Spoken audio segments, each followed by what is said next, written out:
Yun. So, yun guys, good morning. Box talk tayo. Dito naman tayo sa ginagawa natin sa Tarapila. Chapter 4. Lahat yan, palit tayo ng mga gasket, lahat o ring.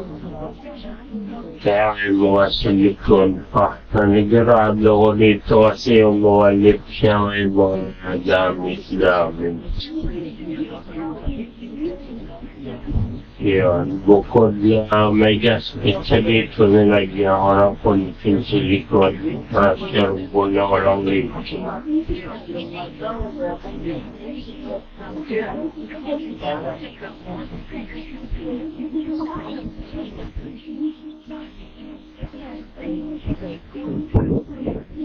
Tabit ka na dito yung oil cooler. Ito yung oil cooler nga. Ito yung dipstick. Ito naman yung filter. So, itatabit na natin yan. Nilagyan ko ito ng carbon na karan. Nilinis na rin ito. Yan, nilagyan ko ba niya makapasok yung loob niya.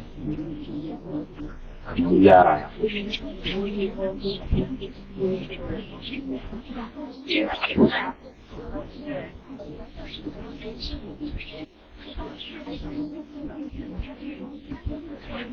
Ilalagay natin yung filter.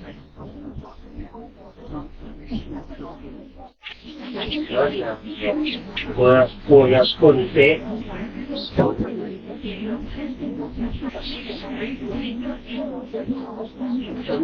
Lagay natin ng tubig.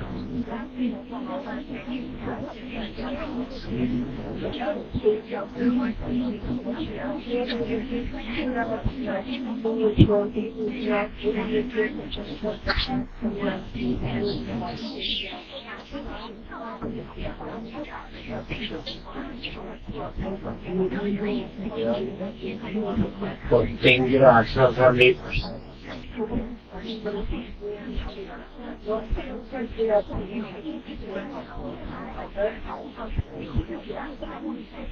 Konti na.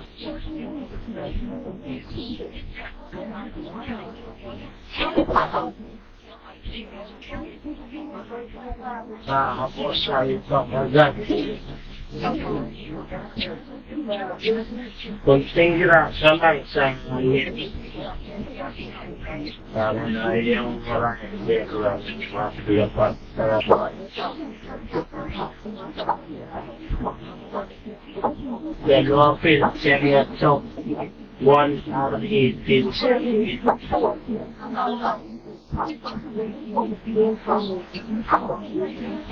Yan.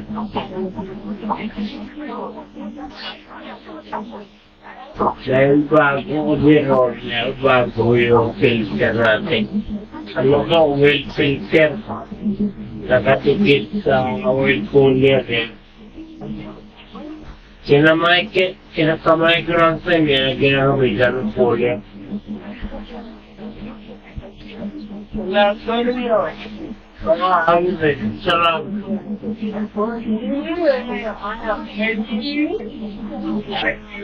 Buka semua. Semua. Alin mo doon matang. Pilipin. White na ba rin na airport? Ay, ikaw sa ulit? Buka siya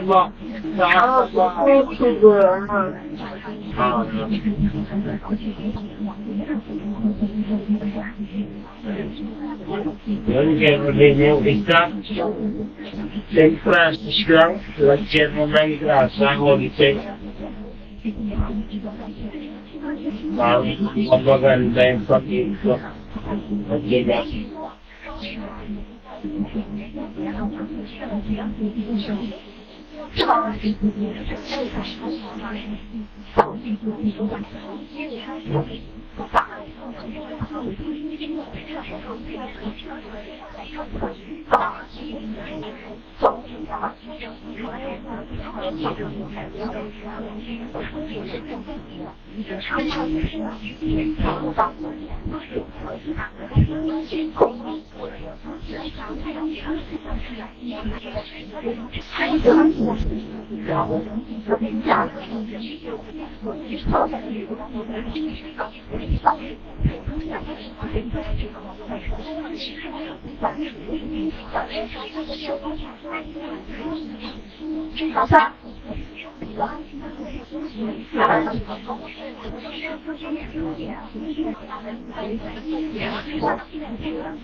Yeah, really didn't know what's in.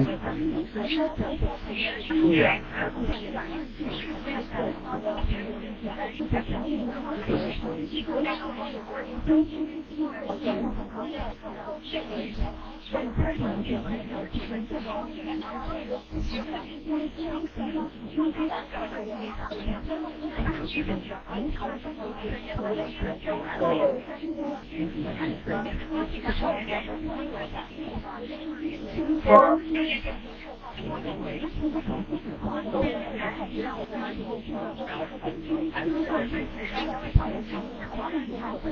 Well, okay. Tapos natin sa bit. Bit lang. Medyo ayun. Simple sira natin niya siya. Ang number niya 1R1808. Engine oil filter. Yan, caterpillar.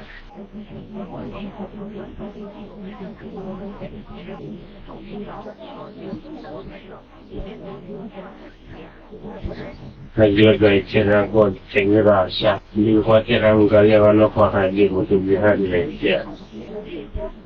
Yung plastic.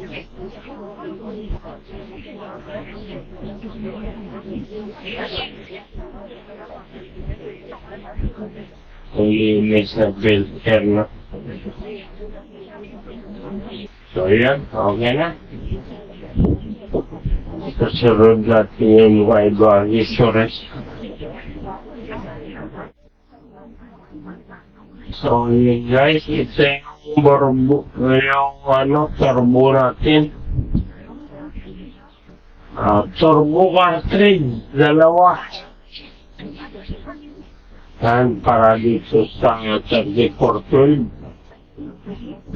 Kasi yung luma nito may leaking nga. Yung packing seal. Kunti lang naman, pero nag-request na ako dito ng bago. Kasi hindi nakatagal yun. Ito yung dalawang turbo natin. Yun yung filler ng gas. Yung luma, wala nang filler yung isa. Yan. Tapos yung protection nito, butas na. Ito yung bago natin dalawa. Hindi ko na dito yung mga seal niya. Nakabit dito. Yan, kabit na natin.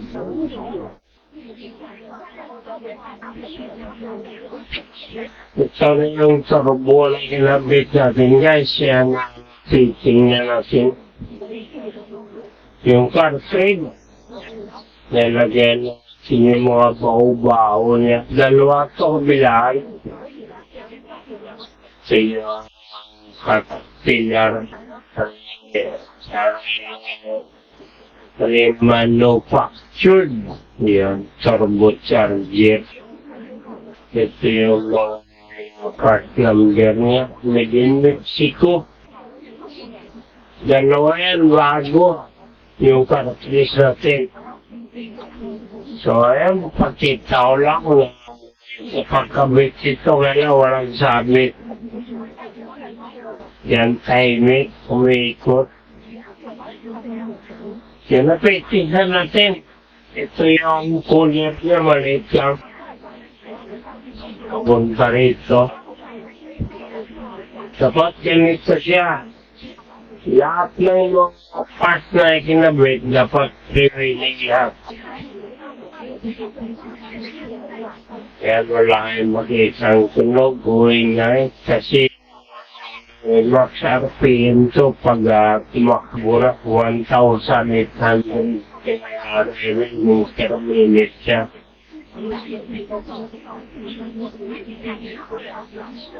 Yan, dapat ganito siya. So, pakita ko lang. Siguro bukas tapos na daw. Sinakabit ko na lahat ng mga injector line, turbo. Mamaya exhaust manifold. Radiator na bukas. Ganito naman yung sa kanan.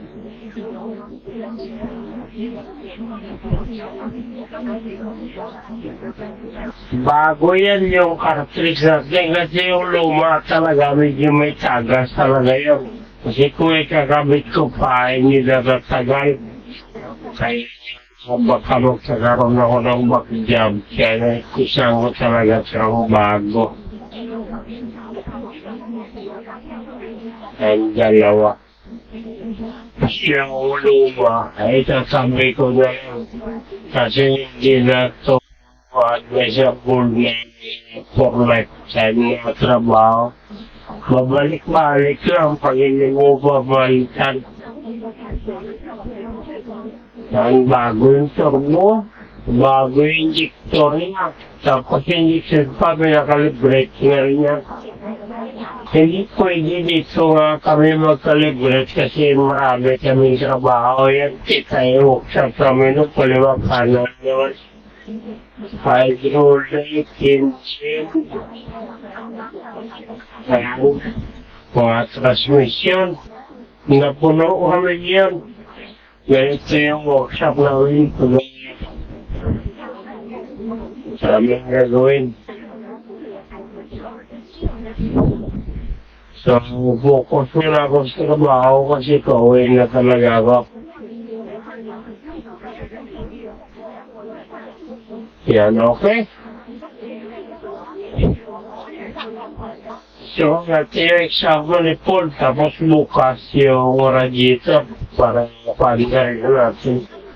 So, yan guys, thank you. Ito na yung itsura niya. Huwag na muna.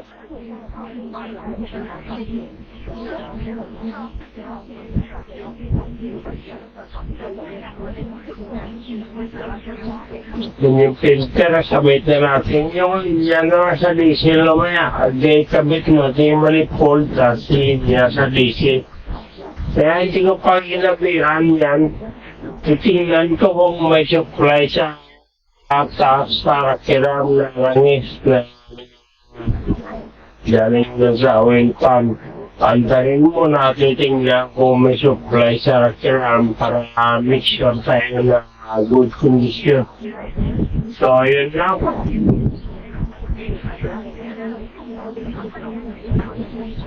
Abangan niyo pag napanda natin.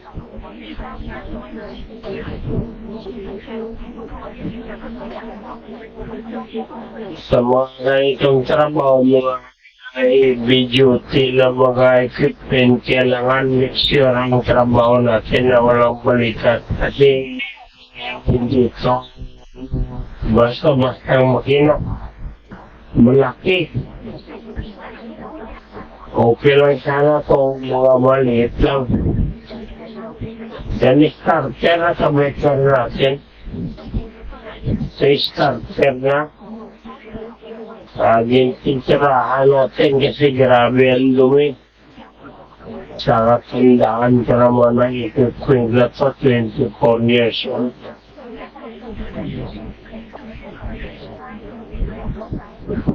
Yan.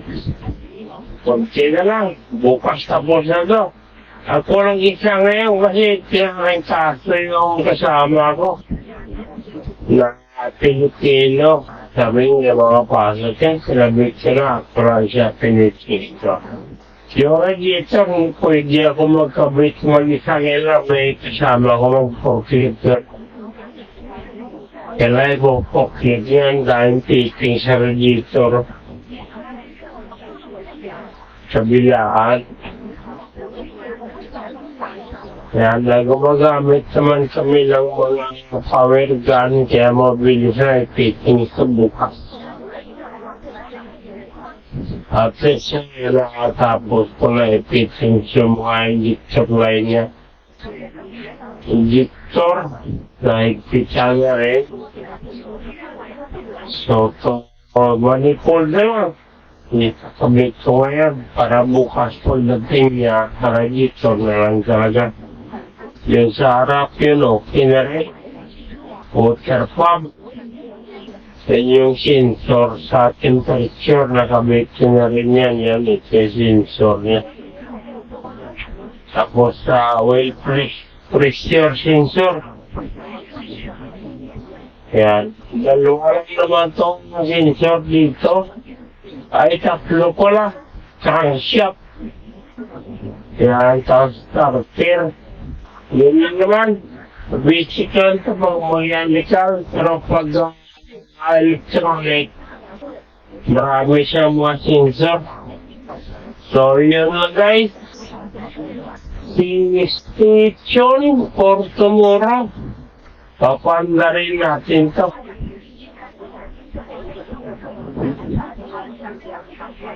Ay, apat pala. Yan, meron pala dito na suliloy sa shut-off valve yan. Ganito lang. Tapos ito yung sa throttle body niya.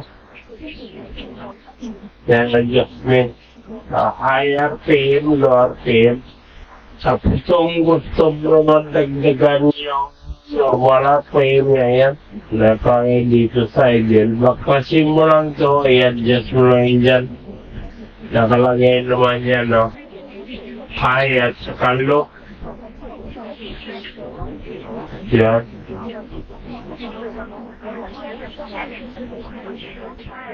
Please comment, subscribe and like.